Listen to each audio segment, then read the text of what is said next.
Hola, hola, ¿cómo están? Bienvenidos a TV Mundo Perú, a su programa Hora 5. Aquí en Lima estamos en este canal de los emprendedores TV Mundo Perú y a Hora 5. Y quiero agradecer pues al que hace posible mi presencia, al partido político Cambio Social, partido fundado por líderes de Gamarra a nivel nacional, buscando la paz social, un partido que cambiará la vida de todos los peruanos, Cambio Social. Y agradecer pues a Carlos Guevara Estela y también a Pisco Campo de Encanto, Gran Pisco Campo de Encanto de Ica de Carlos Romero, y también a La Lucha, sí, La Lucha Sancuchería, gracias a mi gran amigo César Tahuada por el auspicio. Y hoy día me visita el titán de la política, ese gran abogado litigante a todo terreno, el amigo Percy Vilches Salvatierra. Bienvenido pues a Hora 5, Percy. Gracias, es un placer estar nuevamente en tu programa. Pero si te veo hoy día de forma veraniega, con sombrero. Apareció el sol, que me quise vestir como corresponde para este tiempo, ¿no? ¿Venías de alguna diligencia política o judicial?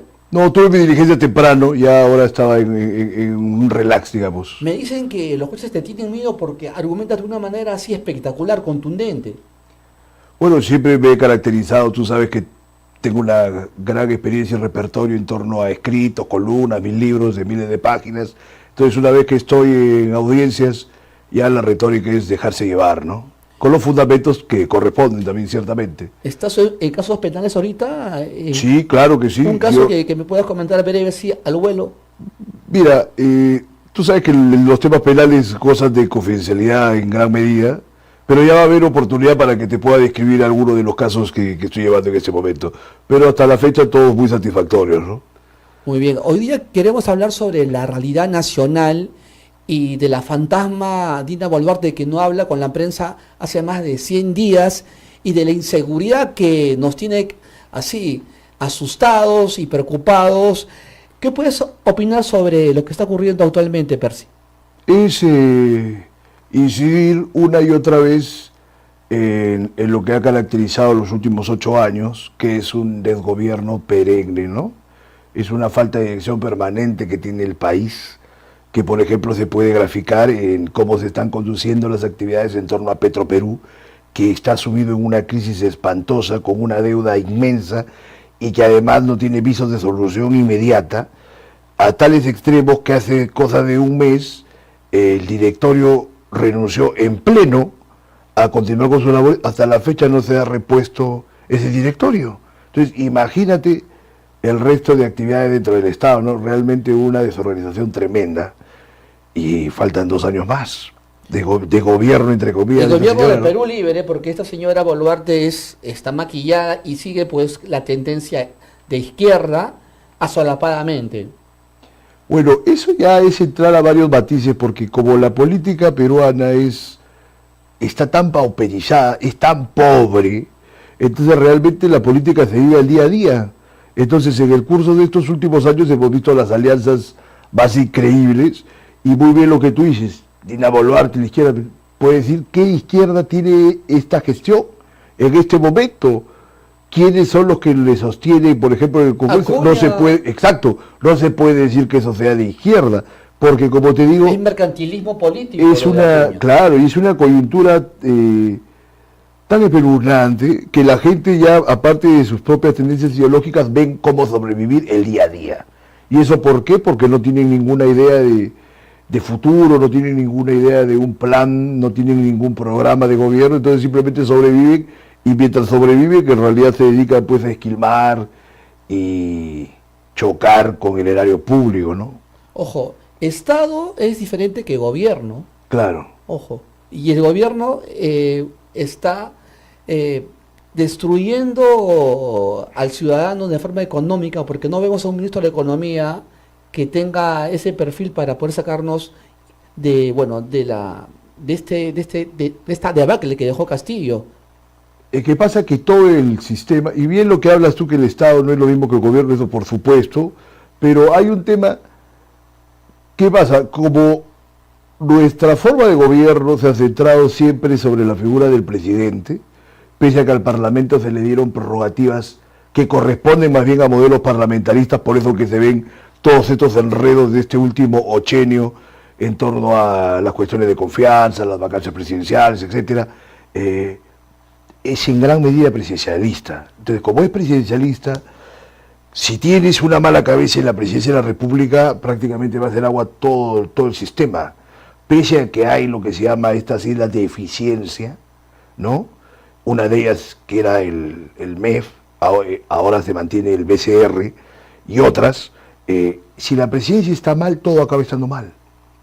Es muy difícil que se pueda sostener bien el país y que se pueda sostener bien el Estado, además del gobierno, porque si hay un gobierno que está mal representado, que está mal encabezado por un presidente que es superfluo, que es intrascendente o que no tiene ninguna idea, como es el caso presente, como fue el caso de Castillo, no se puede llegar a ningún buen puerto, ¿no? Y hay un montón de temas y de oportunidades que se pierden todos los días porque no hay una adecuada dirección gubernamental.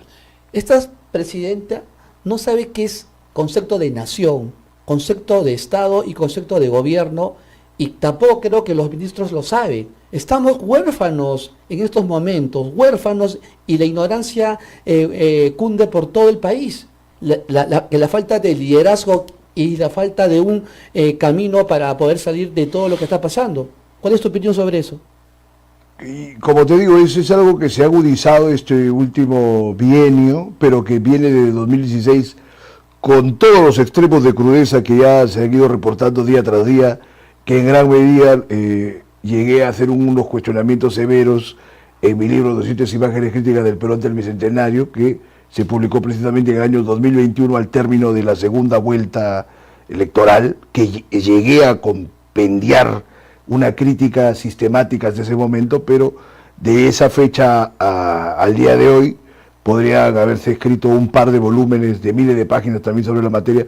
El problema es que nadie se encarga de hacerlo, ¿no? Porque no están dadas las condiciones ni entre los periodistas, ni entre los políticos, ni entre los críticos de estos temas, que realmente es un sacrificio. Lamentablemente no se ha dejado testimonio de todo ello, ¿no? Tú eres un pensador libre, Percy Vilches, y tú sabes que desde que entró Paniagua con García Sayán se liberaron a terroristas. Tú sabes también que ahí entró al Ministerio Público este personaje siniestro de Gustavo Gorriti, y de ahí empezó todo este movimiento denominado los caviares. ¿Qué me puedes decir sobre eso? Bueno, caviares que tuvieron alguna participación también en el propio gobierno de Fujimori, que en todo caso se metían la lengua al bolsillo bajo el Fujimorato, y que una vez puesto Fujimori fuera de la presidencia, muy bien lo que señalas, bajo el gobierno de Paniagua, que cometió muchos errores y que no me parece que sea digno de ninguna alabanza, como hay mucha gente que lo elogia, yo considero que no merece ningún elogio, y se le dio cabida, como tú bien dices, estos caviares de izquierda, ¿no? Porque a fin de cuentas, con el paso de los años, ahora hay caviares de izquierda, de derecha, se mezclan, salen juntos en diferentes espacios, entonces ya no está solamente tipificado el concepto para la gente de izquierda, como antes. Pero bueno, realmente son las idas y venidas también de los intereses y de quienes se han sabido constituir como bloques en pos del ejercicio del poder, ¿no? Yo creo que han hecho mucho daño al país, por supuesto. Ahora, el fujimorismo ha seguido pues, vigente y perenne también pese a esta hegemonía caviar, ¿no? O sea, ni siquiera han bastado para culminar con su propósito de estigmatizar y establecer que el fujimorismo es lo peor que le sucedió al país, que yo sí considero que es una de las cosas peores que le sucedió al país, pero que también ellos, los caviares, son tan negativos como la bestia negra suya, que es el fujimorismo, ¿no? Yo eso lo he sostenido hace más de 10 años en diferentes escritos y columnas, que son dos extremos igualmente negativos, ¿no? Siempre la desgracia del país nuestro es que toda polarización ha devenido en dos extremos que siempre son indeseables. Por ejemplo, tú debes recordar que cuando hay en la torre visita a González Prada, ¿no? En la Biblioteca Nacional, en un determinado momento le dice que odia a los peronistas, ¿no? Entonces el otro le pregunta si acaso tiene algo que ver con Cáceres, entonces él dice, no, tampoco.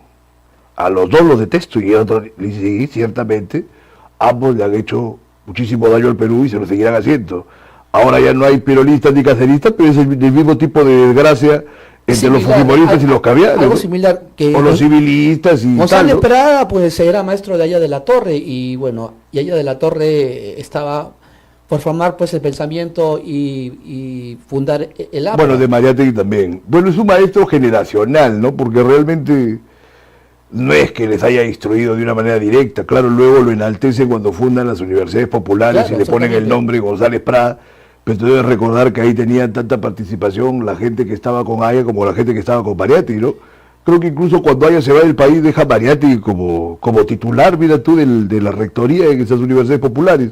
Pero esas son historias que pasa que como hay elementos que a veces le convienen a determinados grupos, siempre silencian los matices de su el otro bando, ¿no? Pero silencian de sus antagonistas. para poder ellos ensalzarse con sus pensamientos. Y manipular la lo que pasa realidad, ¿no? hoy en día. Te quería comentar eso porque, Percy, el caso de Maelo, de la Resistencia, que le ganó el juicio a esta ONG Caviar, bueno, que lidera este tipo, Gustavo Gorriti, porque lo denunciaron pues a Maelo por difamación, porque dicen que Maelo, que compruebe que IDL defiende terroristas. Claro. Y fue enjuiciado, y hace una semana, como hoy miércoles, ganó Maelo que el juicio, y el Poder Judicial le dio la razón y dijo que IDL defiende a terroristas. ¿Así? Pero, ¿En qué instancia?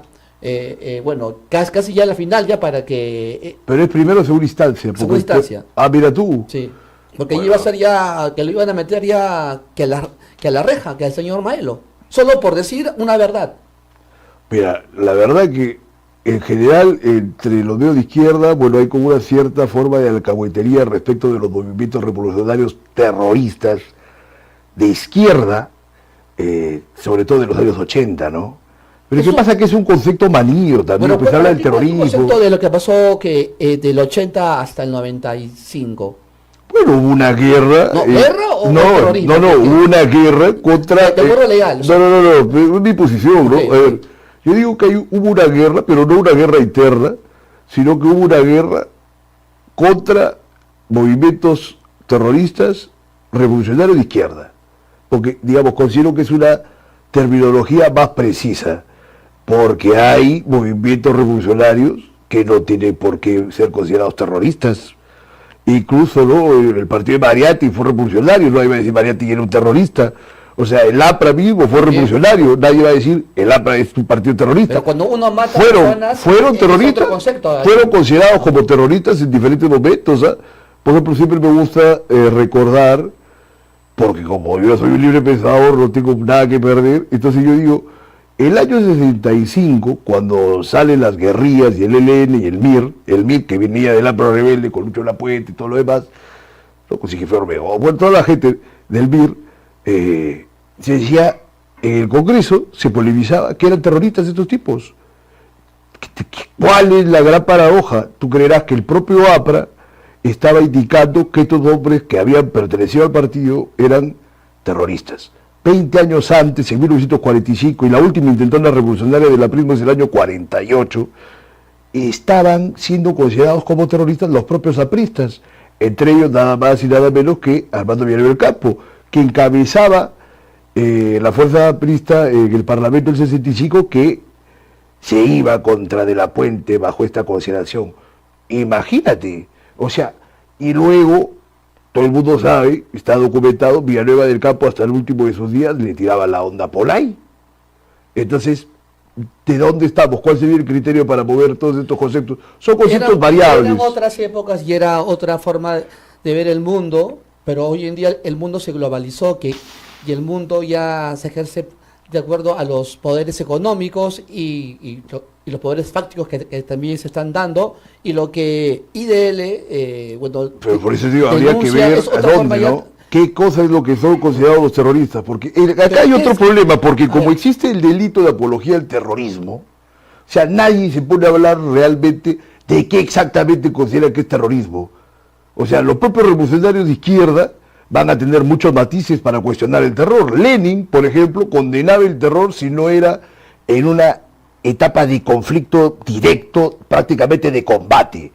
Pero, no recuerdo el año de este escrito, pero pueden buscarlo en Google, ¿no? El propio Lenin entonces decía, pero no tenían por qué renunciar al terror.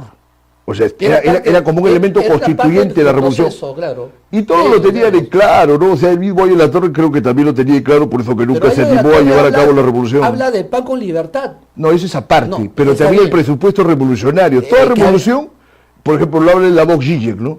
Dice, quieren hablar de revolución, pero se olvidan que toda revolución tiene su periodo sangriento. O sea, incluso una revolución liberal, como la de 1789, ¿acaso no se sabe que tuvo su régimen del terror, bajo que el mismo Robespierre acabó ultimado por la propia guillotina que había impuesto como castigo para todos los opositores a su gobierno? Entonces, cada revolución tiene estos elementos que son complicados de establecerse. Ahora, respecto de lo de los años 80, yo insisto, ¿no? Hubo un conflicto, una guerra, una oposición, que en todo caso el Estado intervino con las facultades que correspondían en contra de movimientos revolucionarios terroristas. Una guerra, claro. Pero eran movimientos, pero es que tienen que entenderse, porque los que son energúmenos, los que son cerrados, dicen, no, todos estos son terroristas, no tienen nada que ver. Y yo creo que hay mucho matiz, porque por ejemplo, a los revolucionarios de los años 60 no se les va a considerar terroristas. Ahora, a la gente que obró en los años 40, en los años 20, ¿hasta qué punto se puede decir? Porque para estos salvajes de la resistencia, por ejemplo, si tú les hablas de estos periodos revolucionarios, son capaces de decirte que han sido terroristas todos los involucrados, antes de los años 80, y eso no tiene nada que ver con la realidad, porque tendrías que aceptar que Mariátegui era terrorista, o que Ayo La Torre era terrorista, y cuántos otros hombres, y pensadores, y mujeres, y Magda Portal, a decir era terrorista. O sea, son cosas que ya no corresponden a la realidad, ¿no? Es un debate que nadie asume en este país, por lo que existe el delito estoy ahorita planteando. Terroristas, tú hablas de Armando Villanueva, tú hablas de Ayo La Torre, de Mariátegui. El terrorismo es calificado cuando hay una violencia y matas a personas. No, no puede ser tan simple, porque la revolución es violenta siempre, ¿no? De repente, si no, como te digo, son muchos matices. Exacto, pero dile al público que es un matiz para que pueda entender lo que estamos planteando ahorita con el tema de IDL y lo que... Yo no veo, yo realmente no conozco exactamente a qué terroristas han defendido. O sea, ¿dónde está el documento que siga IDL? Bueno, que son alcahuetes algunos de gente de izquierda con los terroristas de los años 80, sí, pero ¿qué dice? Tú, como libre pensador, ¿cuál es tu punto de vista sobre Gustavo? Bueno, es un periodista que tiene su orientación y que por supuesto, ¿cómo no va a ser? Es un periodista como tú eres periodista, ¿no? O sea, soy periodista, soy comunicador, no soy periodista. Ese es otro término, ese es un término que no lo puedo compartir porque me parece... Eres abogado y lo puedes plantear. No, es que es una ridiculez, porque hace tiempo que se hace la decisión entre el periodista y el comunicador, y si el periodista tiene que estudiar periodismo o tiene que estar afiliado al colegio periodista, eso es absurdo, ¿no? O sea, el periodismo se ha ejercido siglos por intelectuales que no han visitado cursar pues ningún curso de periodismo, ¿no? O sea, es una taradez de la gente, yo no lo comparto. Entonces te digo, tú eres un periodista, Gorriti es un periodista, ahora dentro de, como tantos otros, inclusive los medios alternativos, son periodistas, pero ¿cuáles son los efectos de su prédica? Porque realmente son periodistas, pero que tienen una disposición ideológica. Sesgada, diríamos. No sesgada, porque es su posición ideológica, pues, o sea, tienen derecho a tenerla, pero el asunto es si en algún punto pierden la objetividad y se dejan llevar por este móvil subjetivo, ¿no? Ahora, este tema de Maelo dice que lo han liberado, me gustaría revisar realmente las resoluciones que han archivado, entiendo el caso, porque si él los ha demandado por difamación y ya están archivando, o sea, realmente este tipo tiene la opción a procesar por denuncia calumniosa a los representantes de IDL, que es lo que se suele hacer cuando se da una circunstancia parecida a esta. Pero ya más allá de eso, realmente no sé cuál sea el fondo del expediente, de la causa, porque exactamente en base a qué este tipo imputó que IDL defiende terroristas. Porque es una acusación severa, ¿no? Sí, severa. Pues él tiene pruebas, por eso que... ¿Pero cuáles será? Habría que verlas, porque tampoco es así. Ahora, si la Corte, ya en la segunda instancia, ha establecido que no tiene nada que ver, ahora tiene que proceder a denunciar a IDL por una denuncia calumniosa, incluso requerir una indemnización porque ha tenido que gastar en abogados, hay una tensión importante en el curso del periodo que ha durado este proceso, ¿no? Pero realmente, te digo, por una cuestión de profesionalismo. O sea, si yo no reviso las resoluciones y los expedientes, no puedo emitir una opinión profesional, ¿no? Claro. Pero es interesante, sin embargo, desde el fallo ahora pueden especularse muchas cosas, ¿no? Porque así como hay periodistas que son de izquierda y que todo lo demás, o que son caviares, o que son, inclusive, como dices, proterroristas de izquierda, que siempre me gusta agregar eso, también los hay del otro lado, ¿no? Y que son conservadores, o son fascistas, o son antiizquierdistas. Entonces habría que revisar exactamente los contenidos. Ahora, no obstante, si ha habido alguna irregularidad, por supuesto tiene todavía la opción de mandar a la Corte Suprema vía una casación, ¿no? Que aunque ve elementos formales, ya no tiene por qué preocuparse de asuntos de fondo, podría ser también la opción que tiene IDL en este momento. No creo que así gratuitamente vayan a dejar el caso y tal, ¿no? Exacto. Ahora pasamos a otro tema sobre la pugna de la policía y los fiscales que tú has hablado y también has escrito. Sí, claro. Quiero que nos des tu opinión. ¿Qué sucede? Con estas últimas variaciones legislativas, ahora se les ha ocurrido, ¿no? En medio del desastre que tienen en la cabeza y en sus propias voliciones, sus voluntades, me refiero a los congresistas, el hecho de pasar facultades a la policía para que asuma la investigación, que eso ya había sido desterrado totalmente porque tuvo efectos totalmente nocivos, nefastos, cuando estuvo eso vigente, antes de la entrada en vigencia del Código Procesal Penal de 2004, bueno, y que desde 2004 se dio, pero que ha ido entrando en vigencia en diferentes localidades del país progresivamente, que en Lima recientemente está ejecutándose, ¿no?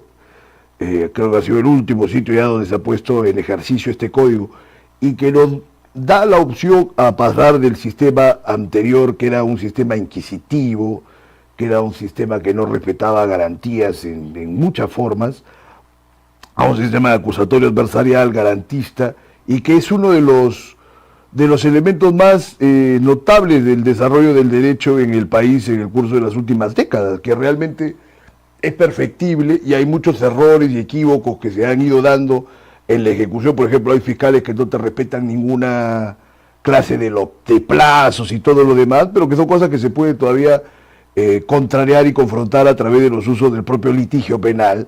Pero en este caso están efectuando una modificación retrógrada y que afecta realmente la calidad de las investigaciones, sobre todo de las tipificaciones, y faculta a muchas arbitrariedades. ¿Un ejemplo sobre eso?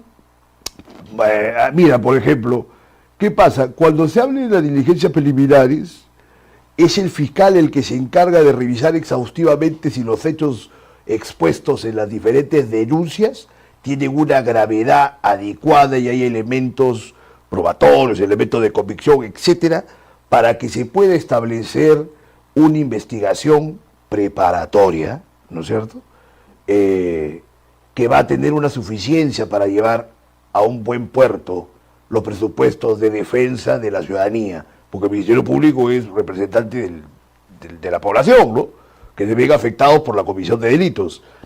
Entonces, ¿qué pasa? Esto requiere, pues, no solamente de indagaciones exhaustivas, sino de un conocimiento técnico jurídico agudo.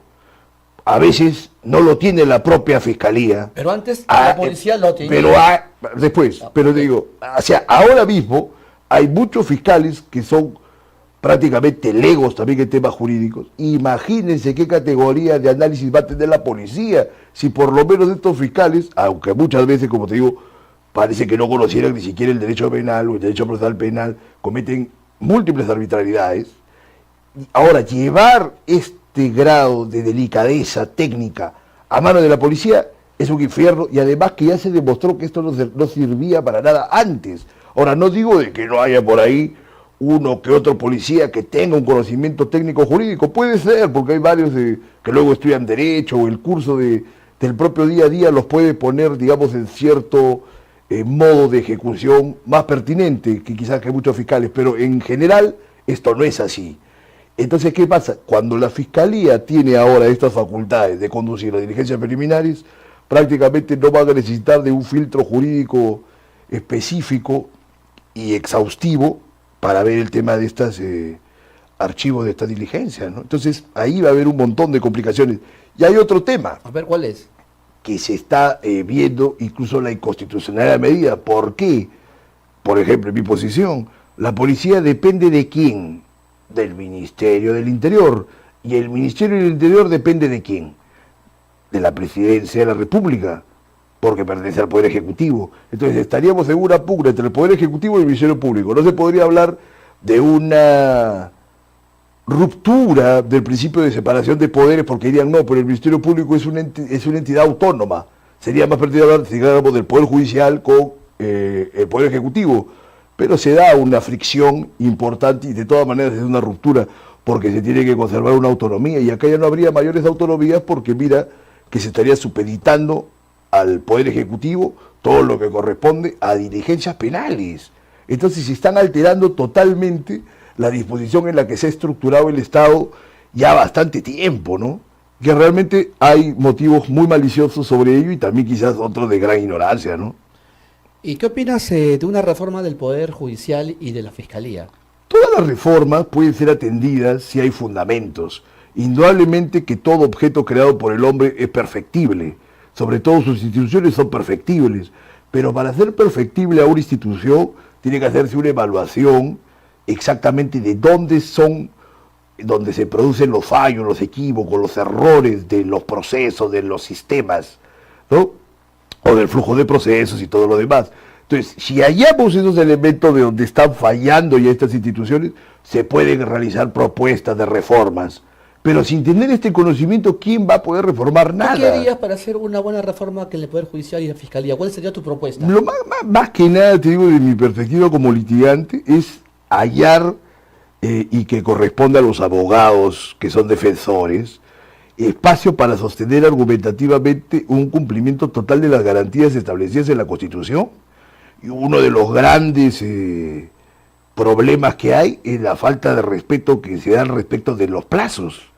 Tú me hablabas, por ejemplo, de un caso. Por ejemplo, yo tuve un caso, voy a comentar grosso modo, claro, pero que era de un cliente que había sido el gerente de administración del gobierno regional de Arequipa en tiempo de Yamila Osorio.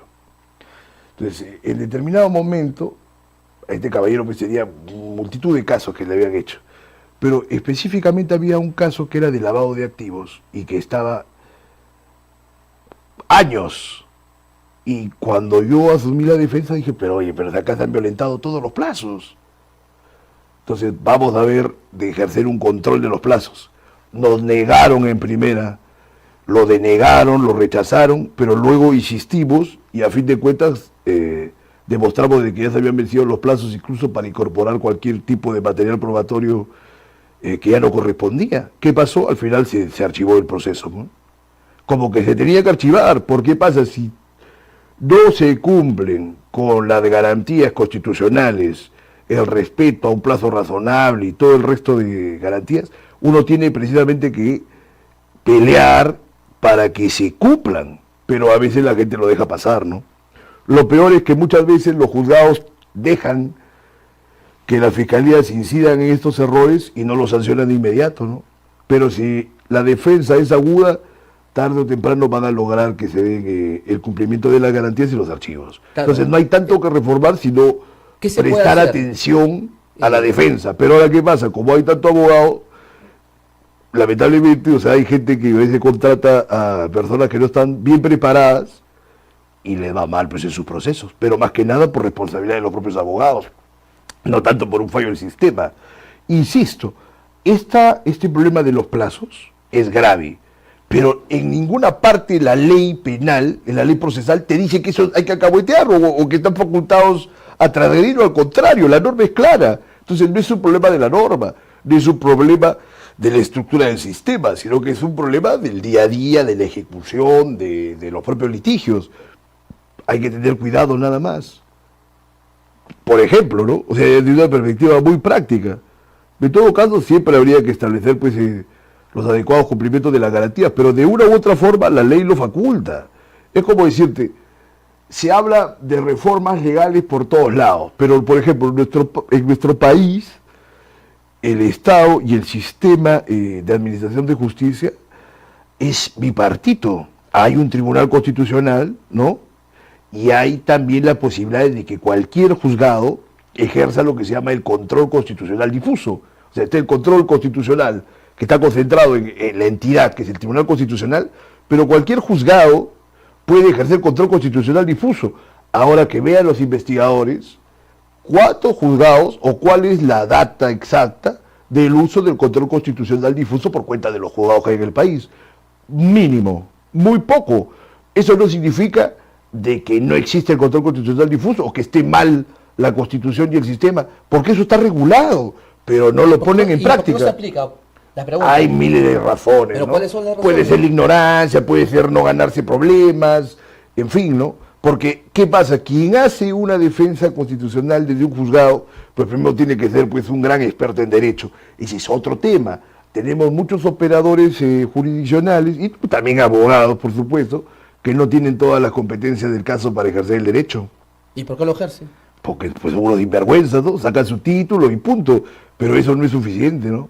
Por eso que cuando uno se topa con alguno de estos sujetos, realmente que es fácil acabar, ¿no? Por cualquier otro colega que tenga sensatez y criterio y que conozca el derecho, va a poder arrasar con toda esta gente. Y son innúmeros. ¿Y quiénes son los más perjudicados? Sus defendidos. Porque realmente se ven afectados en su propia defensa.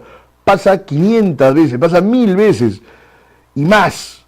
Y es más complicado cuando te llega un caso que ha sido iniciado por un abogado incompetente, luego tener que remediar los fallos de esas incompetencias es mucho más enredado que asumir el caso desde un primer momento, ¿no? ¿Tú dirías que los abogados actuales, casi la mayoría, no leen los expedientes, no los estudian y por eso pierdes los casos? No lo podría decir así, no creo, no tengo el conocimiento tampoco exacto de esa forma, pero hay muchos que sí, ¿no? Hay buenos abogados que tienen pues la labia, que el verso, el discurso, pero a veces no tienen la esencia de la defensa. No, sin un fundamento legal, o sea, está de más, ¿no?, que haya cualquier tipo de retórica. O sea, la retórica tiene un espacio fundamental en las artes del litigio, pero así como son las artes del litigio, también hay un aspecto científico en el litigio, y eso corresponde a un fundamento normativo, a un conocimiento de la doctrina en boga, y también de doctrinas divergentes, ¿no?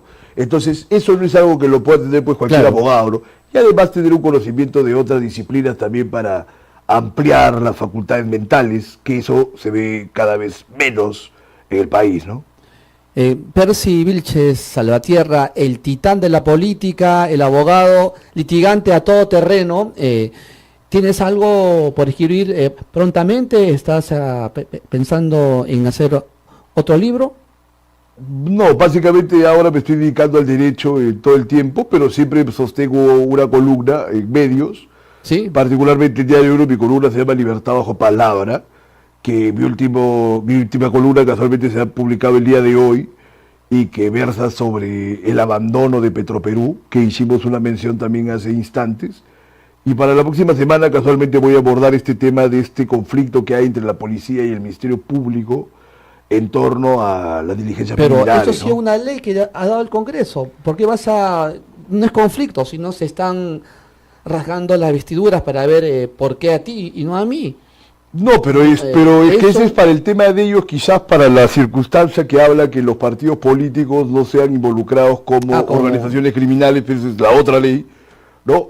Pero esta tiene que ver con las investigaciones preparatorias, las diligencias preliminares, esta facultad que ha regresado a la policía, pese a que en el pasado ya se mostró que ha sido un desastre, por eso que se reforma de alguna manera también el sistema, cuando pasamos a hacer un marco de acciones más bien acusatorias adversariales, ya no inquisitivo, limitando las funciones de la policía, que en todo caso tiene una función auxiliar, pero que de ninguna forma puede encabezar pues las investigaciones, porque ya se había establecido que el Ministerio Público sea la entidad que corresponde a estas diligencias, ¿no?, con los méritos que eso ha tenido. Entonces ahí hay bastantes inconvenientes y lo voy a describir en mi columna de la próxima semana. Interesante, sí. Percy Vilches Salvatierra, te agradezco tu presencia en Hora 5. Siempre es grato que nos des luces sobre tus conocimientos como abogado, como intelectual. Y pues manda un saludo pues a todos los que quieran escribirte para que veas los casos o algún tema de asesoramiento Claro, jurídico. cómo no, para cualquier tema de asesoría legal integral, pueden comunicarse al número que sale en pantalla, 9999-47277, me escriben al WhatsApp y ya podemos coordinar una cita de un modo posterior, ¿no? En todo caso, siempre te agradezco estas conversaciones que me son muy gratas y te felicito por la realización de tu programa, Contra Viento y Marea, ¿no? Claro. Gracias, Percy. Excelente. Muchas gracias. Y quiero agradecer pues al partido político Cambio Social, partido fundado por empresarios de Gamarra a nivel nacional, buscando la paz social, un partido que cambiará la vida de todos los peruanos. Cambio Social, buscando la paz en todo el Perú. Gracias a su fundador Carlos Gabriel Estela.